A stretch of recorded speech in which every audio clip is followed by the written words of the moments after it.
পায়খানা বাথরুম বানিয়েছে, সব মহলমটাকে পায়খানা গেটে লাগিয়ে দিয়েছে। সকালবেলাতে আপনার পায়খানা গেছে, 2 ঘন্টা ধরে পায়খানার ভিতরে বসে আছে, পায়খানা কিছু হয় না। ব্যাপার কি? ডাক্তার 500 টাকাতে আসল মহলম দিল আর পায়খানা হয় না। মানে সকালবেলা উঠে যায়, ডাক্তারবাবু আপনার তো মিথ্যাবাদী কেন? বলে কেন, কি হয়েছে?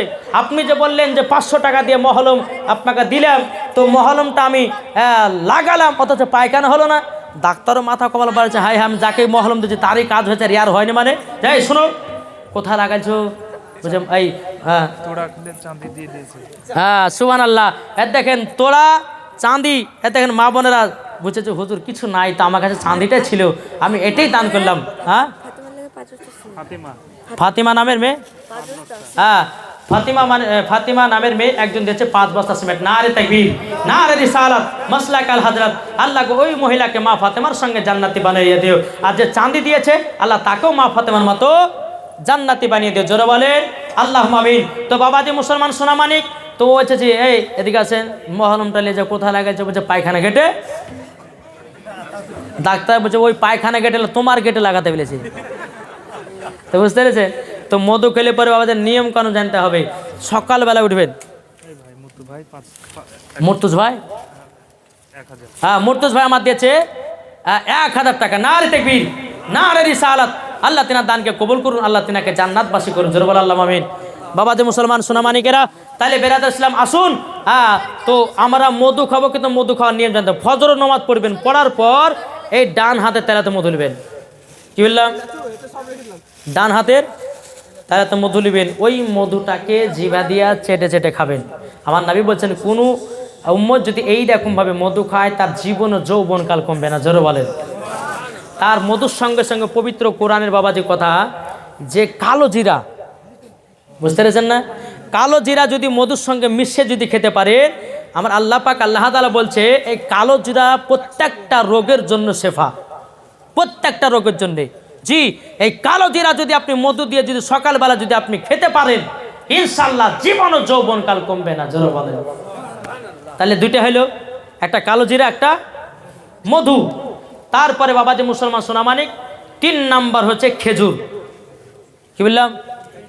3 নাম্বার খেজুর। খেজুরটা খেতে হবে কি করে? সবাই তো খেজুর খান, কিন্তু নিয়ম জানেন না। ওই যে বললাম যে পায়খানা কেটে নাইল, ওর গেটে লাগায়নি, বুঝতে পারলেন না? তো নিয়মটা দেখেন, ফজর নামাজ পড়বেন, নামাজ পড়ার পর 6টা খেজুর নেবেন। কটা? 6টা খেজুর নেওয়ার পরে বাবাজি খাওয়ার পরে 1 গ্লাস প্যাট টান করে একবার পানি পান করবেন।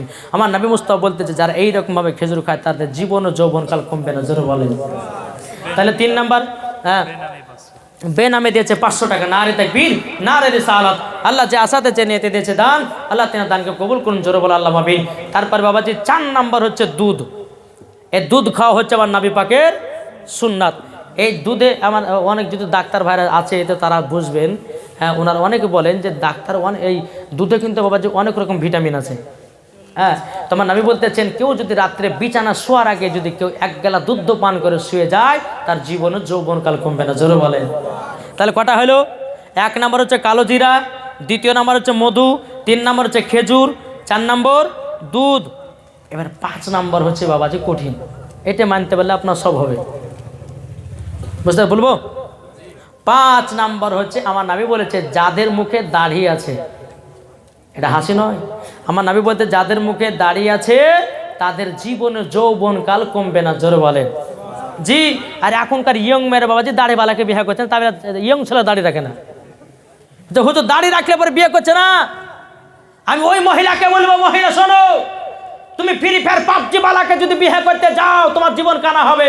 একজন দাড়িওয়ালাকে, কোরআন পড়নেওয়ালাকে, নামাজ পড়নেওয়ালাকে, রোজা করনেওয়ালাকে যদি বিয়ে করো তোমার জীবনটা শান্তিতে যাবে। নাকি বলছেন? হ্যাঁ, তাই আমি আপনাদেরকে বলতে চাই যদি আপনাদের বিটি মিটি থাকে তো নমাজি বালার সঙ্গে বিয়ে দেন, ফ্রি ফায়ার বালার সঙ্গে দিয়েন না, পাবজি বালার সঙ্গে দিয়ে দেন না। যে নামাজ পড়ছে, রোজা করছে, বাবা বেরাদার ইসলাম যার মুখে দাড়ি আছে তার সঙ্গে বিয়ে দাও। আজকালকার আপনার মহিলারা যদি বলতো যে যার মুখে দাড়ি নাই তাকে বিয়ে করবো না, তো দেখবেন কাল থেকে ইয়ং ছেলে দাড়ি রাখতে লাগবে। রাখবে কি রাখবে না? আজ এই মহিলা যদি আপনার কট্টর হয়ে যায় যে যার মুখে দাড়ি থাকবে তাকে বিয়ে করব, যে নামাজ পড়বে না তাকে বিয়ে করবো না, দেখবেন কাল থেকে বাবা ইয়ং ছেলে নামাজ পড়তে যাবে। এদের কাছে গোড়া নাকি গো? হ্যাঁ, আজকালকার মহিলারা বাবাজি এরা তো নামাজ পড়াতে, আর আবার ওই ধরবে কেন? আর এমন ছেলে ধরছে, এই ডানে না চুন, বামে না চুন, পেছনে না চুন, সামনে 4টা চুল রেখেছে, চুলগুলোকে এমনভাবে মাথায় পেটে রেখেছে মনে হচ্ছে গরুতে জিভে চেটে রেখেছে। হ্যাঁ জি বেরাদুল ইসলাম মুআদ্দাস সামানিক রাম, এই ছেলেরা নাম রেখেছে বাটি কাট চুল কাটা, আর আমি রেখেছি বাজি গলা কাটটি মুরগি চুল কাটা। সে আমাদেরকে গলা কাটটি মতো লাগে। ভাই তুমি মুসলমান ঘরে জন্ম নিয়েছো, সুন্নাতের তরিকে মাথা চুল রাখো, সুন্নাতের তরিকা চুল রাখো, নেকি পাবে, জোরে বলেন। নাহলে এমন চুল কাটা কাটছে, মাথা টিকটিকি করে চুল কাটছে নাকি গো? বেরাদুল ইসলাম মুআদ্দাস সামানিক রাম, আমি মায়েদেরকে বলতেছে, মা তোমাদের মাথার চুল কাটবে না, মায়েদেরকে বলছি মা ভুরু শেভ করবেন না, মায়েদেরকে বলছি মা কপালে টিকলি দিবেন না, মায়েদেরকে বলছি মা ঠুটে লিপস্টিক দিবেন না। মা আপনাদের কপালটা আল্লাহ পাক আল্লাহ তাআলা বানিয়েছে কিসের জন্যে? সেজদা করার জন্য, ঠিক কিনা বলেন? জি এখনকার মহিলারা যদি বাবাজির কপালে টিকলি দেয়, টুটে লিপস্টিক দেয়, বাবাজি সোনা মানিকেরা, এরা মরার পরে বাবাজি জান্নাতের দূরের কথা, জান্নাতের গেট পর্যন্ত দেখা তার নসিবে জুটবে না। নারে তাকবীর, নারে রিসালাত, মাসলাকে আলা হযরত। একটু সম্মান সহিত দাঁড়িয়ে যান, প্রধান বক্তা মানুষ সম্মান দিতে হবে। নারে তাকবীর, নারে রিসালাত, মাসলাকে আলা হযরত, पीर का दामन, वली का दामन, गौस का दामन, अल हजरत का दामन, हजरत अल्लामा मौलाना मुफ्ती अबुल कलाम आजाद रिजवी साहेब, हजरत अल्लामा मौलाना मुफ्ती अबुल कलाम रिजवी साहेब। দেখেন বাবাজি প্রধান হতে চলে এসেছে, একবার সব দলিলি একবার ওয়াজ শুনতে পাবেন। জি বেরাদুল ইসলাম মুআদ্দাস সামানিক রাম, আল্লাহ পাক আল্লাহ তাআলা যেন আমাদের সকলকে নাবিজির আশিক, নাবিজির প্রেমিক যেন বানিয়ে নেয়, জোরে বলুন আল্লাহ মাবিন। এবার আপনারা বসুন, দিয়ে একটা নাতের ছন্দ বলে আমার বক্তব্য সমাপ্ত করব। একবার দূর বলুন আল্লাহুম্মা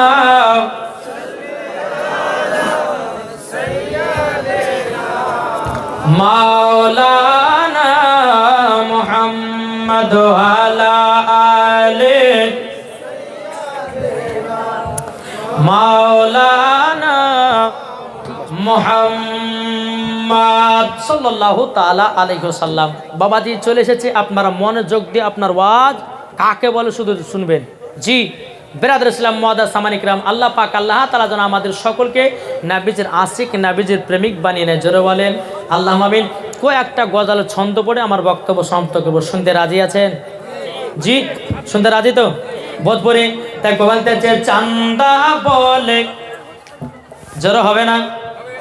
চান্দা বলে, তারা বলে, বলে মন মামুর, নবীজি আইলেন ভোরে ভোর, জোরে বলেন নবীজি আইলেন ভোরে ভোর, নবীজি